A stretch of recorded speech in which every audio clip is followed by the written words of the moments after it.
आज हम पढ़ने वाले हैं क्लास 11th माइक्रो इकोनॉमिक्स। ठीक है, तो सबसे पहले माइक्रो इकोनॉमिक्स में यूनिट 1 में क्या है, इंट्रोडक्शन, कि इकोनॉमिक्स क्या होती है। ठीक है, तो सबसे पहले हम ये देखेंगे कि इकोनॉमी क्या होती है। इकोनॉमी जो है refers to a system which provide people means to work and earn a living. कहने का मतलब ये है कि वो लोग जिन्हें काम करना है और काम करेंगे और उन्हें क्या मिलेगा, अर्न अ लिविंग, यानी मतलब एक काम करने का साधन प्रोवाइड करती है और जिससे हम क्या करते हैं, अपना मनी कमाते हैं या फिर अपना रोजगार चलाते हैं। लिविंग जिसे हम सिंपल सेंस में कहते हैं लिविंग, कि अपना खाना रोटी कपड़ा मकान, सिंपल सेंस।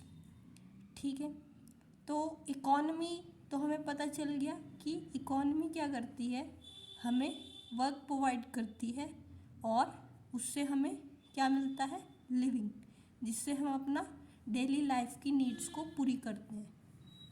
उसके बाद बात आती है there are 2 branches of economics, यानी इकोनॉमिक्स की 2 ब्रांच हैं। ठीक है, तो पहली ब्रांच क्या है, माइक्रो इकोनॉमिक्स। तो पहली ब्रांच कहती है is that branch of economics which studies economic problem as an individual, यानी जो इकोनॉमिक प्रॉब्लम को, मे बी वो आपका पर्टिकुलर गुड का, सबसे पहले तो हमें ये पता होना चाहिए कि माइक्रो क्या होता है। माइक्रो होता है सिंगल, जब हम किसी एक पर्टिकुलर आदमी के बारे में बात करते हैं। आदमी मतलब कुछ भी, individual, micro.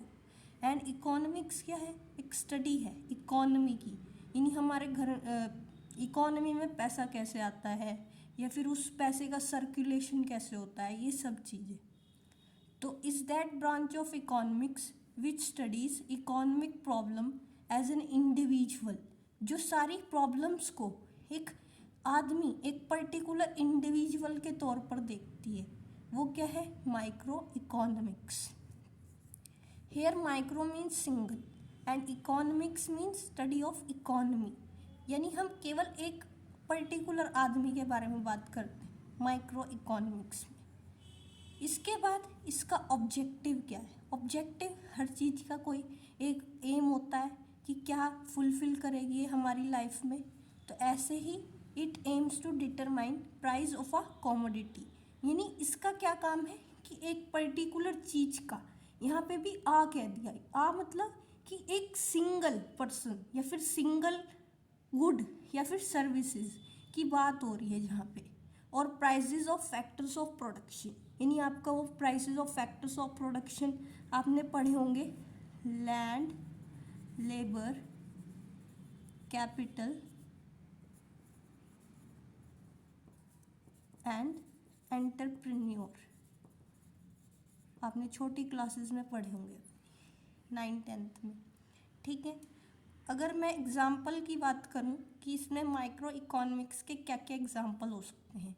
Demand by a consumer, यानी कोई पर्टिकुलर आदमी किसी भी चीज़ की डिमांड कर रहा है, मे बी वो आपके डेली नीड्स के गुड्स हों या फिर कुछ भी हो। आ कंज्यूमर, यानी एक आदमी के बारे में बात कर रहे हैं, तो उसी को क्या बोलते हैं, माइक्रो इकोनॉमिक्स। अब दूसरी बात है price determination of a commodity, यानी प्राइस भी डिटरमाइन हो रहा है एक पर्टिकुलर कॉमोडिटी का, यानी एक वन हैंड वस्तु का, यानी एक पर्टिकुलर गुड का।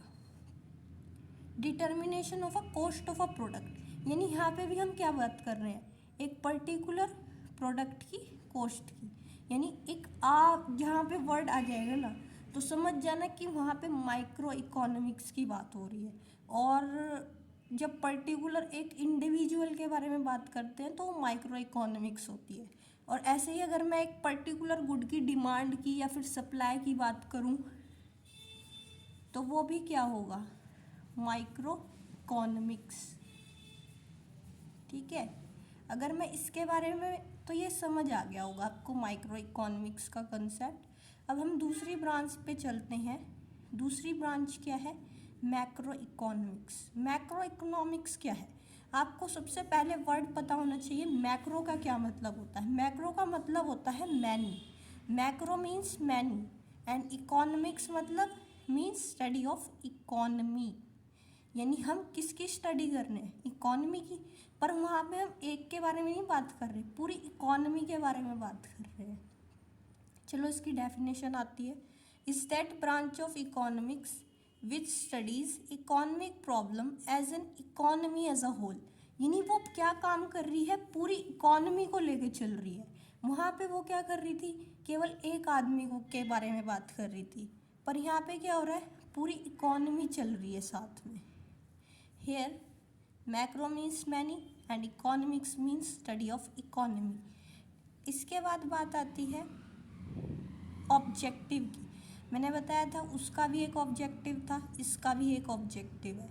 इसका क्या ऑब्जेक्टिव है, it aims to determine income and employment level of the economy, यानी पूरी इनकम और पूरी इकोनॉमी का एम्प्लॉयमेंट लेवल, यानी पूरी एज अ होल इकोनॉमी बात हो रही है।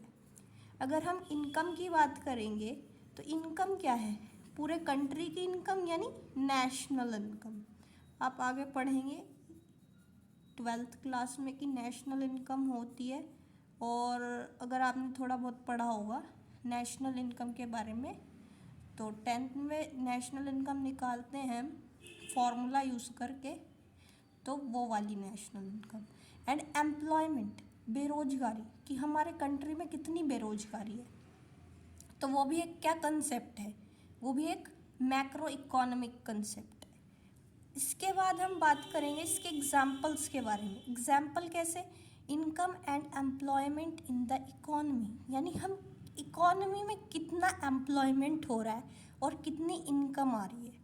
सपोज हम पर्टिकुलर एक आदमी के बारे में नहीं बात कर रहे, पूरी इकोनॉमी में बहुत ज़्यादा पॉपुलेशन होती है, टोटल पॉपुलेशन के बारे में बात कर रहे हैं, तो वो क्या है, मैक्रो इकोनॉमिक्स।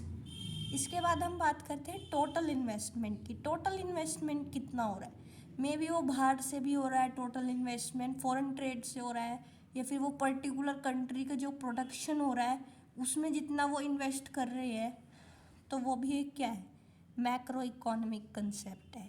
और अगर मैं बात करूं वर्ड एग्रीगेट की, यहाँ पे टूल दिया हुआ है एग्रीगेट डिमांड एंड टूल दिया हुआ है एग्रीगेट सप्लाई। एग्रीगेट का क्या मतलब होता है, यहाँ पे एक से ज़्यादा, यानी हम जहाँ पे एक से ज़्यादा चीज़ों के बारे में बात करेंगे, मोर देन वन, ठीक है, वही क्या है, मैक्रो इकोनॉमिक्स। Thank you.